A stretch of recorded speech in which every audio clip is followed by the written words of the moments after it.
All right, Stephen Jones, guitarist of Bleed From Within. Yes, indeed. What's it like in Scotland right now? It's really sunny. Um, I don't know if you can see, but I've kind of burned my face a little bit, like because we're so not used to the sun that when the sun Yeah. comes out for an entire day, that our whole bodies just burn to a crisp, So it's been a really nice day, and which is particularly nice because it's the day before the album comes out. Yeah. So I'm buzzing for that, and then I'm also buzzing because the sun's out. It's just a very good It's little time. actually really rainy here today. Oh, is it really? Oh, I'm Yeah. sorry. Yeah, so we swapped. Oh no, Yeah. now I seem like an No. ass rubbing it in. Yeah. You're entitled to your nice day. You're one out of 200 or so. Yes, exactly. I'm gonna enjoy it. All right, yeah, your new album Fracture comes out tomorrow, and you guys are hosting a listening party on Facebook that is going to be at 1 p.m. our time, Okay. which means it's pretty late there for you right now, huh? Yeah, we'll start at 7 p.m.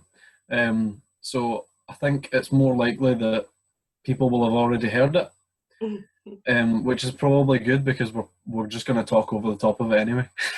Yeah. It's not really a listening party, is it, when we're just talking over the songs? But no, I think the idea is just like if people are listening to the album through the day, and then although no, okay, right, if so you're in Wisconsin, is that right? Yeah, yeah. Cool. So if it's going to be 1 o'clock for you guys, then maybe some people, in that part of the world might not have heard the album yet. Well, we can encourage them to check it out before the listening party now. Yeah, please do. What Miranda said. Yeah. In one of the press releases we got, they said, fractured your relationships from the bad old days, and the songs act as a liberation for the band. Nice. What Yeah. does that mean? Yeah. Okay. So for any sort of avid fans who have maybe been following for a bit longer, since maybe before Era came out,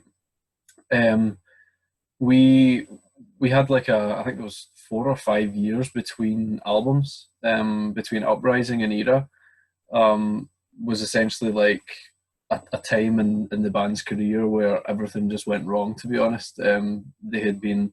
I'm a newer member. I only joined during the Era album cycle, um, but having spoken to the guys, I understand the situation as it was, and it was a number of music industry related things, relationships with the wrong people and being led in the wrong directions and things like that, and it ended with the band being in a really bad state, to be honest, to the point where they didn't really think that the band was going to continue, but we did. We kept going. I ended up joining in 2016 and spent the next 2 years finishing Era with the guys.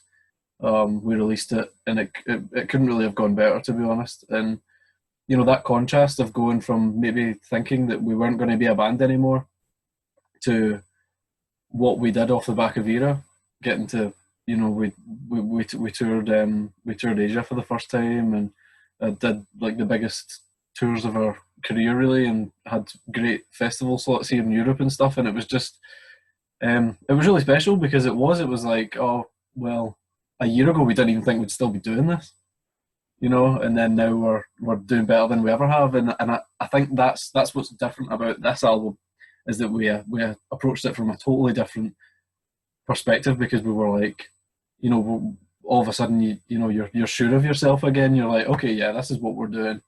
We're loving it, and we know exactly what we want to do with it too. So yeah, I guess I hope that explains what you asked. It was a liberation that you said, right? Band? Like, did And you that already question. know them before you got in the band, or how did that work?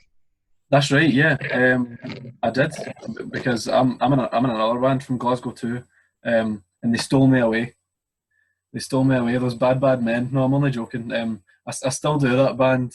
We're called From Sorrow to Serenity, and I also play guitar and do a little bit of singing in that band too.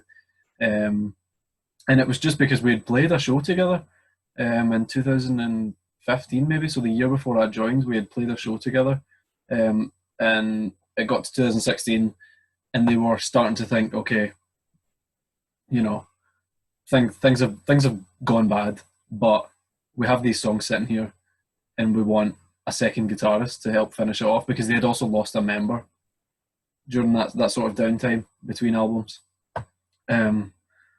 Yeah, so they hit me up. I just got a message one day from Gunzi, the other guitarist, on Facebook, who I'm not going to lie, I'd looked up to for a long, long time. No, I don't. I'm like, no, I still do. Don't tell him though. And he sent me a message on Facebook, like, all right, do you want to try out for Bleed From Within, And I think at the time I had a poster of them on my wall, and I like ripped it down and was like, yeah, sure, man. Like, I'll try out. So that's a funny story, that one too. Yeah.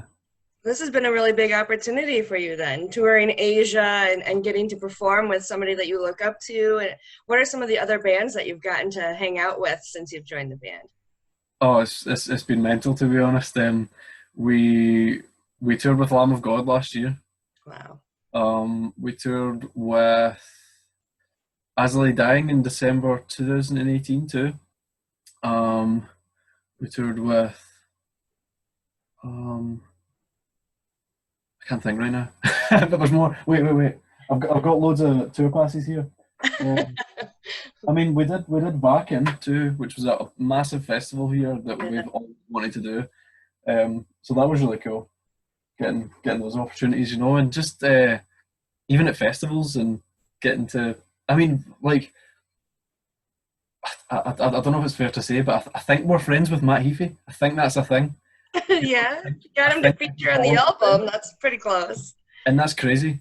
Yeah. I never thought that would be a thing, to be honest. Considering how sort of big he is in our little metal community, and Matt Heafy's one of the big names, and he's playing a solo on our new album, and we're hanging out with him last summer because he likes our band. It's crazy. Awesome. You guys said that this is one of the strongest and most uplifting albums. Since this was written before the pandemic, do you think some of the songs have different meaning now than they did when they were written? Oh, that's a good question. No one has asked that before, so I apologise if my answer's a little bit shoddy. No, that is a good question, and I like the idea of that, actually. I do like the idea of that because, the songs were written from a place of... I mean, life is obviously, it throws things at you, and how you overcome those, how you deal with those things, and how you come out the other end is massively important for who you are as a person and where your life goes. And when we were writing those songs, everything was still normal. When we were recording, everything was still normal. We're just you can go out and you can meet people and stuff, but there are still tough times to write about, and then I like the thought that maybe people can find, I hope that people can find some comfort in it, to be honest, during the quarantine or lockdown, depending on where you are at the moment. I mean, another thing that was massive for us is that we knew that bands are delaying their releases because of the lockdown and not being able to tour and stuff. And we were like, no, it's really important for us that we do this, that we put this album out, because we promised people that we would, and to be honest, we want to, so fuck it. Like, let's just put it out, let's go for it, and people need music. We need music as people, the five of us, we're always looking for new music, and we love listening to new music, and it would have been a shame to take that away from people, because, we did have touring plans, so did everyone, and now they're gone. But we have a new album here, so we're going to put it out, and I do hope that if people are struggling, which I know a lot of people are right now, it's not really a nice time. I hope that people can find comfort in these songs, because they are, they're uplifting, they're real, they're honest. Mm-hmm. It's an approach that we haven't really taken before, if I'm honest. Like, I think with Ida, we dabbled in it. We were like, let's say some stuff that is maybe a wee bit, maybe they shouldn't be saying that, and then with this album we were just like, nah, let people deserve something that's genuine, something that's real, and we want to do something that's real, and you know, you can't fake the emotion, you can't fake the feelings that you have. If you're trying to like force a feeling onto a song, you know, it's not going to work. In my opinion, anyway. You know, so just be real, and that's what we did. I also appreciate that, even though it's uplifting, it's still, I think, one of the heaviest records Yeah, that Bleed From Within has ever done. Just yeah, because it's uplifting doesn't mean that it's like classical or anything like that. It's really heavy. yeah. It's definitely not classical, is it? Um, no, I totally agree. I totally agree. It is. There's some really really heavy stuff. Like, yeah, probably the heaviest things that we've done are on this album, to be honest. Yeah. I think that's more lyrically, and maybe in the atmosphere of some of the songs. You know, there's a bit more of an uplifting feel in some of the songs. But yeah, in terms of heavy, it's also the heaviest album. Yeah, okay. Yeah, yeah. Okay, I'm liking this album more now, having spoken to you about Good. it. Thanks for Glad I could help. You know, that. just doing my service here. How has the pandemic affected you personally? Oh, okay. I mean, so I've been in my house for 10 weeks now. I get to go out. That's crazy to say. It feels so weird to say. I'm allowed to go out Yeah. once a day, for exercise, which I do, and I try and take advantage of that and use it to my best ability, I guess. um, but yeah, in terms of work and stuff, like even in terms of the band, you know, the way that it's affected the band, we were actually supposed to be on tour right now. This would have been the end of a 5.5 week tour for us. Wow. Coming up, I think maybe next week, the start of next week, we would just be finishing, and then we would have had download at the end of. Oh yeah. Yeah. And that was something that we were super excited about, and we had worked really hard to finish the album and get it ready so that we could. Sorry, pardon me. So that we could do that. But everybody's in the same position, you know, and even if, of course, it's different, depending on your work, whether they furlough you, whether they don't, what happens with that. But in terms of everybody being, you know, society's pretty much kind of like ground to a halt. And I don't feel hard done by or anything, you know. I don't like to wallow on the fact that we've had to cancel so many sort of amazing things. I'll be honest, this was supposed to be our best year. Yeah. The things that we had planned, you know, there were unannounced tours and stuff that we were so excited for, and I mean that's life, you know. It's cruel that it's been taken away, but there are people in far worse positions, okay, and I'm not going to be the one to complain about it, you know. I'll just get on, and I think all the guys are the same, and I think we actually feel quite fortunate too, because 4 out of 5 of us are self-employed, and we're actually still able to work during this because of what we do. So I'm super fortunate. 3 of the other guys are super fortunate in that. And one of the other guys has the business that he works for is in shipping, so they're actually still doing stuff too. So he's okay too. You know, so we are lucky. We haven't come out of this the worst, and I hope that people who are in a worse position are able to, you know, that governments are going to step up and provide the support that people need. And yeah, sorry, I could talk about that all day. I'll not bore you. Have you found like positive things at like a new hobby, or have you been able to spend time with family that you didn't get to spend time with before, or anything like that? That's probably the big one, isn't it? Spending time with family that I would never have, you know, I would never have been in the house for 8 to 10 weeks, just not, you know. I mean, even with our touring schedule and stuff, I'm just not home long enough for that. And then all of a sudden there's this extended period where I'm here and there's nowhere to go. But it's nice because I like my family. You know, and I think there are You're some. really fortunate then, yeah. I know, sorry. But boring.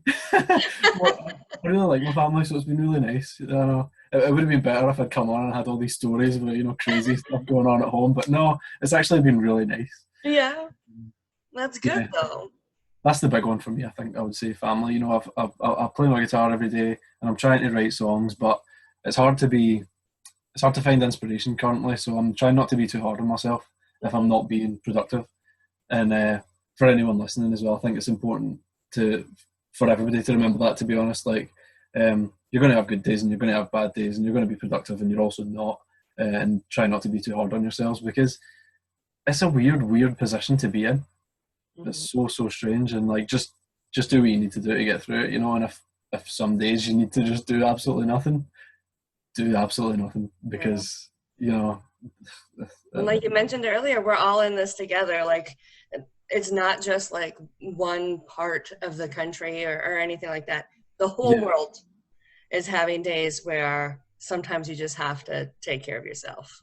Oh, for sure. And I mean, do you find a little bit of comfort in that too? I do. That it's not me, that it's everybody. Yeah. Yeah, I kind of like it in a weird way. I mean, it's as much of a not nice position it is. It's like, but everybody's doing their best, and everybody sort of there's also a bit of a sense of community in my sort of local area too. Like unity. Neighbours who I'd never met before all of a sudden are like, talking to you, and you're like, you all right? You okay? I'm waving at neighbors who like to pretend that they don't know I'm there. Hello. Best friends by the end of this. Yeah. You have to get joy where we can, and for sure. And socialize how we can. Do our best, yeah. That's all we can do. Yeah. So what else is going on in your world? I mean, you guys were able to get the CD printed, which is really lucky. A lot of bands haven't been able to do that, so they've had to delay just for production purposes. Oh, okay, right. But you guys have already sold out of the red vinyl pre-order. Yeah. That's pretty impressive. I didn't expect that. That was a strange one, getting the email from our drummer Ali, also manages the band and also works at the shipping company who sort of organised the pre-orders essentially. Yeah. So getting the email through from him that was like, we've ran out of all the stock that we ordered, and we had ordered stock and then reordered more. Yeah. And then I think at the start of this week it was sold out, and we were like, oh no, we're going to have people, there's going to be that kind of rush in the last week leading up to it where people are like, oh, we're not going to be able to get bundles anymore, so we need to get them now. And we don't have red vinyls, so what do we do? So we got some black ones to fulfill orders. And the good thing is that it still works with the artwork. I don't know if you've seen the artwork, but it is mainly red, but it's got that kind of black figure on the front, so the black vinyls even looks really cool. Somehow we've just, we've struck lucky with that one. Yeah. But it's been crazy, just the amount of support that we've received for this whole pre-order campaign, and since we've been putting the singles out. I mean, the End of All We Know kind of feels like it was the start of something really new for us, like uncharted territory for this band, and now we're in the middle of it, and we're just trying our best to keep up, I guess. Yeah. It's been a great time for us, and it's really cool to, we really do give our lives to this, and we really do care about it. And when people start to care about it too and take notice, on that kind of larger scale, it's really satisfying. It's really nice. It does feel good. Do you guys have more plans for more interactive, like on social media or anything like that, since you can't be on the road right now? Yeah, we discussed trying to do like a live band thing, but I think the ins and outs of streaming from different houses and things like that it'll be so hard to so hard to get it right, to be honest. So we settled on album release day we'll do this listening party, because we know that we can do that, we can make that work. But certainly, I mean, hopefully soon enough. The situation right now in Scotland, where we're from, the lockdown is still pretty strict. We aren't allowed to meet, we aren't allowed to go to other people's houses, things like that. So hopefully when the rules are kind of a bit softer, because they're going to do it in phases. So maybe the next phase or the phase after, we'll actually be able to all get together. We have a studio in the south side of Glasgow, and hopefully we can we can set up some sort of live stream or something. That would be awesome. Yeah, I'd really love to do that, and I know the guys would too. Yeah. You should do an Instagram class on speaking Scottish. That's a great idea. That's a really good idea, actually. Yeah, just teach all the slang words. Yeah, Biffy Clyro nice. tried to teach us a couple words, but I don't remember any of them. I'm sure I could teach you a few now. Although I don't know if I can think of any off the top of my head. Oh, Dreich. Do you know Dreich? Is that like the cloudy, rainy? You got it. You got it. Well done. That's impressive. That's a hard one. Yeah. Yeah. Dreich. It's just like bad weather, really. I've heard it in golfing before. Ah, okay, that makes sense then. Yeah. That makes sense. Well remembered. Do you golf? No, I don't. My grandfather does, and my dad does sometimes with him, but not me. I'm a terrible golfer, so I just ride around in a cart. That's all I do. Just watch, yeah. Yeah, yeah. I've dabbled in a bit of football, soccer to you. Mm-hmm. Did a bit of that when I was younger. Yeah. That's it. Can't golf. Can't do anything except football, really. It just means that you need to run around more instead of standing still and being quiet. I don't think that's your personality. It was a terrible choice, wasn't it? Football, really. It's too much effort. That's why I picked up the guitar, really. I was like, yeah, I need to find something else to do. Yeah. All right, well, I don't really have anything else to say, and our time is going to run out in about 5 minutes here. Is there anything else you wanted to touch on before we say goodbye? No worries. Cool. Well, thank you so much for having me. Yeah, I hope that the situation with you is all good with the lockdown, and I hope that the situation gets better soon. And for anybody listening, thank you so much for listening to us talking to each other for a bit, and I hope that you enjoy our new album, Fracture. That's me. Thank you. All right. Thanks so much, Miranda. It was nice talking to you. Nice talking to you too, Stephen. Bye. Bye.